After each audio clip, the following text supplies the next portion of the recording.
Wave of excitement that goes up and down the lines here. I can see people setting off flares. I can see people sitting on roofs, leaning out of windows. Such is the anticipation for that moment when 4 buses are going to go past this route. One, of course, carrying that team of players that have carried Arsenal to Premier League glory for the first time in 22 years. Of course, they are already on the route. So we're not quite sure when they're going to get here. I'm hearing various predictions being bandied around. I think they're going quite slowly so everyone gets a chance to see them, but they are certainly on their way. And I want to try and bring you over here to speak to perhaps one of the noisiest fans. You've been orchestrating and conducting the crowd. How are you feeling? I'm buzzing. I'm so proud of Arsenal. Won the Premier League. I don't care about yesterday. I'm so proud of this team. I don't want to see any hate on Gabby because he's an amazing player. He carried us. Don't even know why he was taking the penalty, but whatever. I love this club and I'm so ready for the parade. And what, like after this, what does the future look like for Arsenal? What are you looking for next season? Go and win the Champions League next season. I think everyone here is going to agree with that, I think.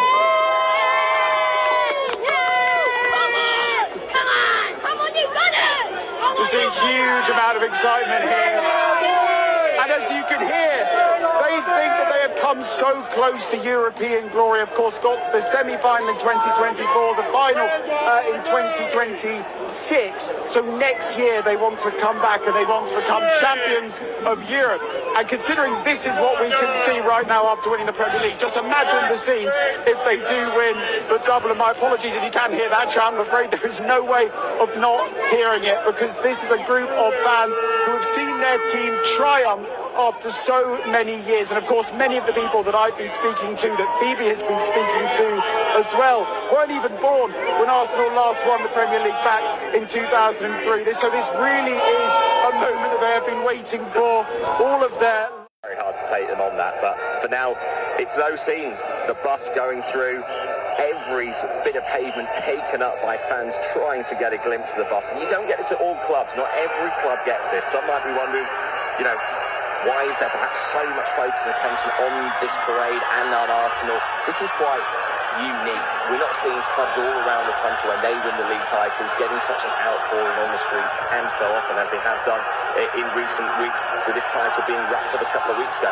Shows the size of the fan base and also just what it means to them as well. And you mentioned that Arteta, when he's won the Premier League in his first managerial job, is this a lesson to other clubs that actually sacking a manager every other season isn't the way to go? Actually sticking with the manager, despite criticisms that you haven't won something, but building something is actually the way you win trophies in the long run. And perhaps Arteta's a rare example of that perseverance that you don't really see. We all know about the early days of Sir Alex Ferguson. He arrived at Manchester United in 1986, took until 1993 to win the league. You don't get that patience really at clubs, and not just from the ownership but from the fan base as well. So in fact, Arteta's been given time to develop.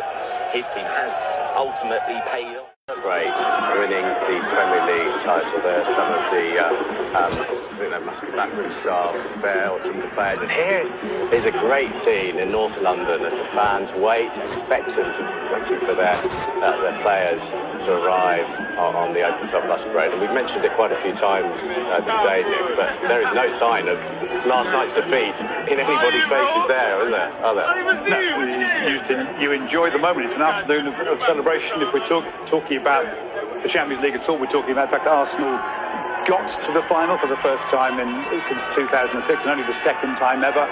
Sky's Jamie Carragher said yesterday it was a huge disappointment, an embarrassment was his word, that Arsenal have only reached 2 Champions League finals for a club of their stature. Well, Mikel Arteta and those players on that front bus side